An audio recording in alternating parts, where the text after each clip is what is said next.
As ações da Ânima, uma empresa do setor educacional, já caíram 50% nos últimos 6 meses e só hoje elas estão caindo aqui 7% após o rebaixamento do CIT de compra para neutro.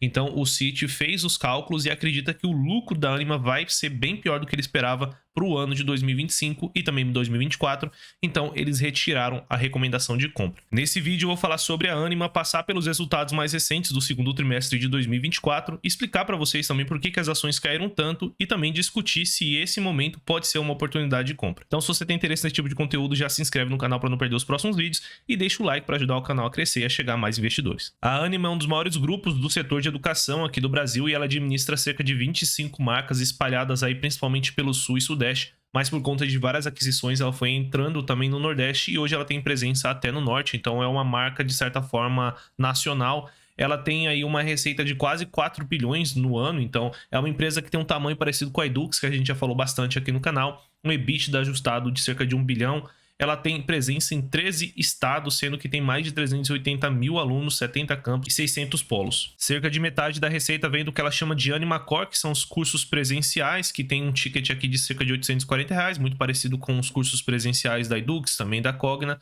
Ela tem 37% da receita vindo da parte de educação médica, ali com a Inspirali, com um ticket ali próximo aos R$ 10 mil, também parecido com o que a gente vê na Edux. E ela tem somente 8% da receita vindo do EAD, então é uma empresa que nunca teve um forte muito grande ali na parte de EAD e ela tem cursos mais focados no segmento presencial, mas o EAD dela também tem um ticket ali muito próximo também ao que a gente vê na Edux e na Cogna. A Ânima, como a gente conhece hoje, ela tem uma história um pouco atípica, porque ela nunca foi fundada. O atual fundador da empresa, do grupo Ânima, ele lá em 2003 ele enxergou uma oportunidade no setor de educação de várias universidades que eram mal geridas ou que estavam indo mal ali financeiramente, com dívida, etc. E ele viu a oportunidade de adquirir uma universidade e tentar reestruturar. Então ele fez isso lá em 2003 e ao longo da história do grupo Ânima, ele fez isso diversas vezes e a empresa cresceu basicamente através de aquisições, o que a gente chama de crescimento inorgânico. E a empresa foi fazendo diversas aquisições ao longo do seu histórico de crescimento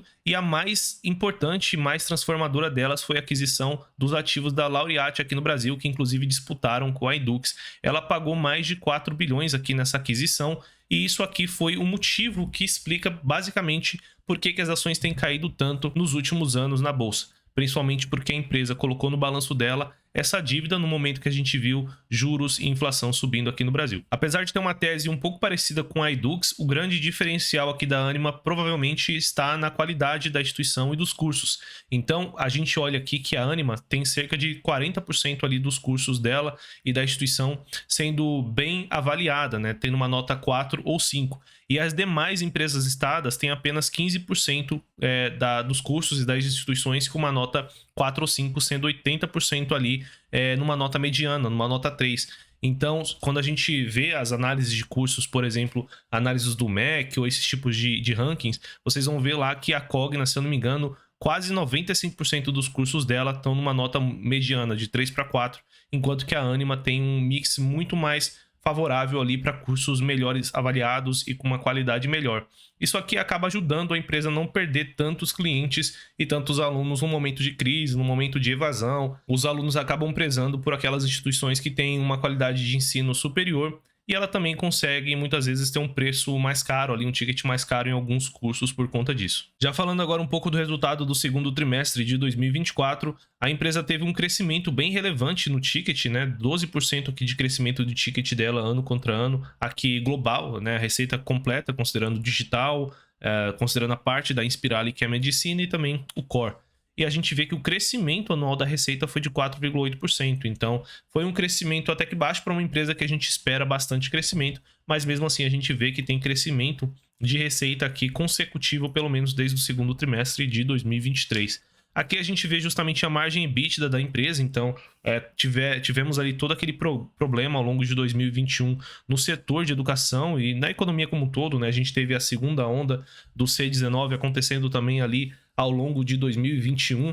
Isso aqui pegou muito nas empresas, então a gente teve também um aumento de inadimplência, evasão de custos, então um monte de coisa que aconteceu que prejudicou todo o setor de educação, então a empresa sofreu, teve uma perda aqui de margem EBITDA, mas ela vem recuperando aqui, chegando inclusive no melhor nível, na melhor margem EBITDA dela em muito tempo. Então, operacionalmente, a empresa segue dando bons resultados. E a gente enxerga também bons números no operacional. Então, falando do core primeiro, a base de alunos caiu frente ao ano passado, que seria negativo, mas ela conseguiu repassar 8% de ticket aqui, né? Então, aumentou o ticket, talvez por isso que a base de alunos caiu. Então, a receita dela conseguiu ficar estável frente ao ano passado. E mesmo com a receita estável, esse segmento teve um ganho de margem operacional, né? Chegando aqui a 40%, um grande incremento aqui frente ao ano passado. E o segmento digital, apesar de representar menos da receita, ele vai ainda melhor na minha visão. Então, ela conseguiu crescer a base de alunos, apesar de pouco, com bastante crescimento de ticket, quase 12,5% aqui. Então, a receita cresceu 22%, é menos representativa,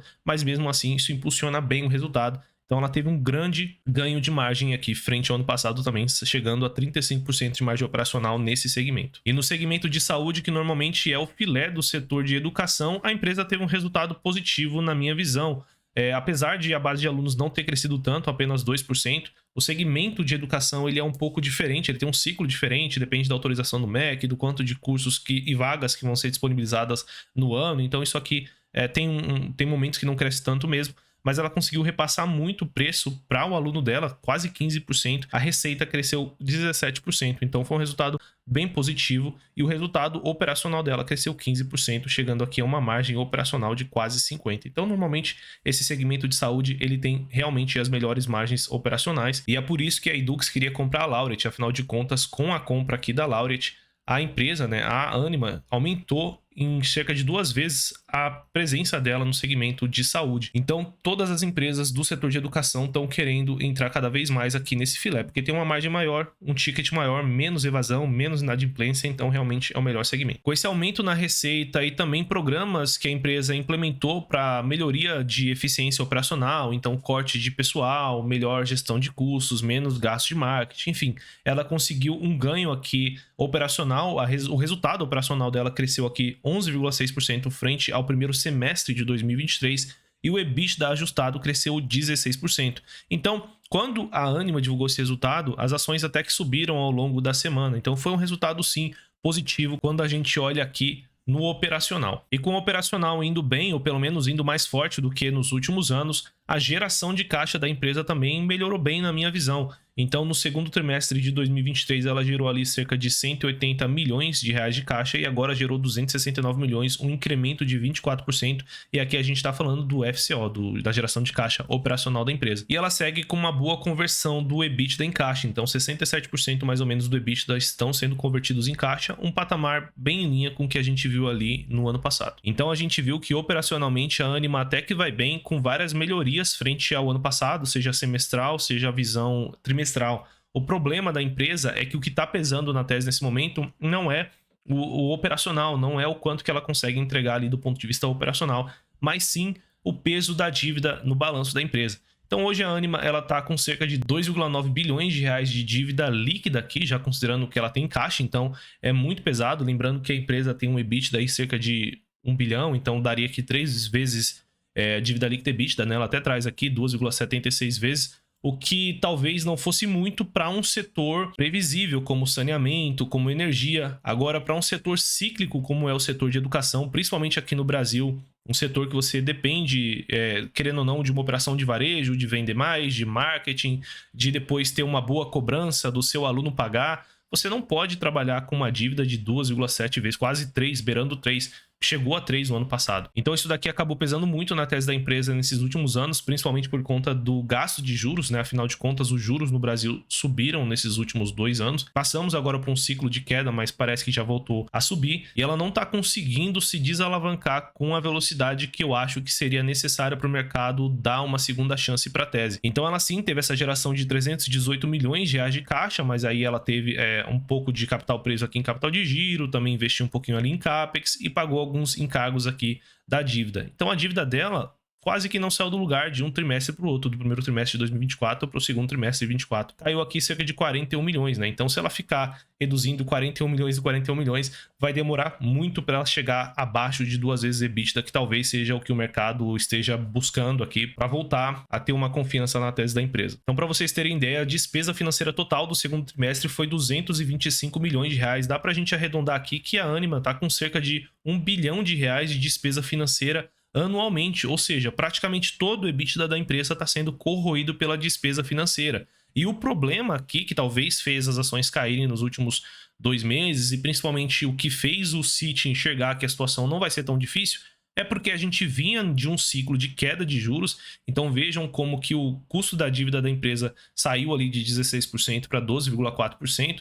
É muito mais próximo aqui do quanto era a Selic no Brasil, então o spread de dívida dela caiu, o que era um bom sinal. Mas o que a gente viu nessa reunião recente do Copom, uma alta de juros aqui no Brasil. Então a Selic vai subir, já tem gente falando que vai chegar até 12%, e com a Selic subindo, muito provavelmente o custo total da dívida dela vai subir, o custo da dívida aqui da Ânima vai subir, e também o spread da dívida dela vai subir, ou seja, ela vai ter uma aquisição de dívida, uma captação de dívida, melhor dizendo, mais cara daqui para frente. Então os juros vão pesar mais daqui para frente, corroendo ainda mais o resultado financeiro da empresa. Apesar do resultado ser completamente sugado ali pelos juros da dívida, a empresa não tem uma preocupação do ponto de vista de balanço de curto prazo. Então ela tem hoje 1,1 bilhão de reais aqui em caixa, e a dívida dela de curto, médio prazo, pelo menos até 2026, ela tá completamente tranquila. Então eu não vejo aqui um caso como eu vi no caso da AgroGalaxy, que eu até avisei o pessoal de que possivelmente a empresa ia falir sim.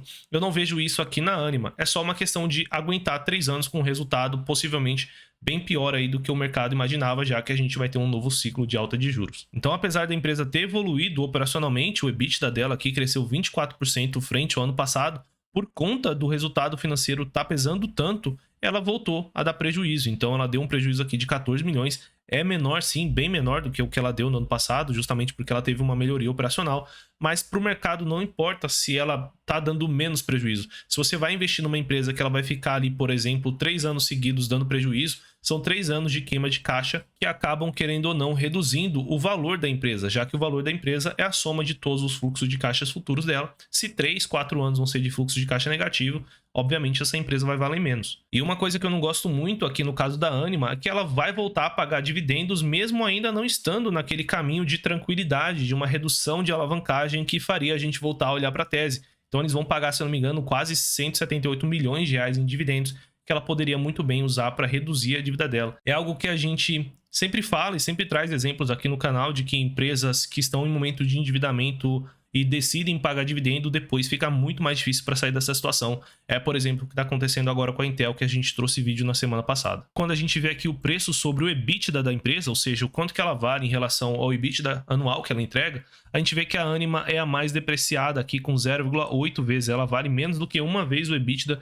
que ela entrega ali. E a Edux vale quase 2 vezes, a ser quase 2 vezes. E até a Cogna está sendo precificada aqui em um preço sobre EBITDA no múltiplo mais alto que o da Ânima. Então sim, a Ânima nesse momento ela tá bem depreciada, tá barata do ponto de vista de múltiplos, e é uma empresa que tá com um resultado operacional positivo, diferente de outras na bolsa que a gente já trouxe aqui no canal, como a própria AgroGalaxy, como a Infracommerce, Sequoia, empresas que caíram muito, mas com resultado operacional piorando. Aqui na Ânima a gente vê uma empresa que caiu bastante também, porém, pelo menos o operacional dela está intacto e ela está sofrendo só uma questão de juros, de dívida e de alavancagem. Então, para não ficar em cima do muro, eu vou falar para vocês o que eu acho a respeito da tese de Ânima nesse exato momento no preço que a gente vê aqui em tela. Na minha visão, não é uma oportunidade. Apesar de que sim, o operacional da empresa segue bem, a parte de dívida realmente vai pesar na tese ainda por um tempo. Afinal de contas, a gente acabou de entrar provavelmente num novo ciclo de alta de juros. A diferença aqui é que nas outras análises que eu fiz de Sequoia, de AgroGalaxy, eu estava pessimista e achava que a empresa ainda ia cair muito mais, e realmente elas caíram. No caso aqui da Ânima, não é nem que eu acho que as ações vão cair mais 30%, 20%.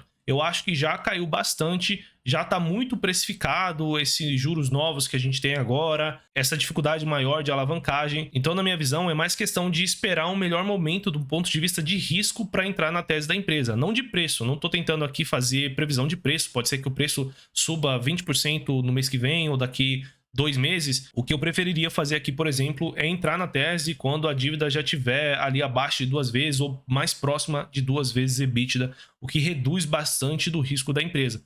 Possivelmente, quando isso acontecer, já vai ter sido precificado parte dessa melhoria, então as ações vão ter subido aí 20, 30, 40%, mas paciência, é o preço que se paga para você ter um risco menor no seu investimento. e a gente tem que sempre pensar no risco e não somente no retorno. Então não, na minha visão, esse momento não é uma oportunidade, mas eu sigo otimista com o futuro da empresa. Lembrando que esse vídeo não é uma recomendação de investimentos, mas se você quiser acesso às nossas recomendações, incluindo a nossa carteira Alpha, uma carteira focada justamente em teses parecidas com a da Anima, teses com bastante retorno potencial, é só você clicar no primeiro link da descrição desse vídeo que você vai para um grupo, e nesse grupo a gente envia cupons de desconto para assinar o nosso plano anual com acesso a todas as nossas carteiras. Se gostou do vídeo, não esquece de se inscrever no canal para não perder os próximos, deixa o like para ajudar a gente a chegar a mais investidores, e eu vou ficando por aqui, bons investimentos e até o próximo vídeo.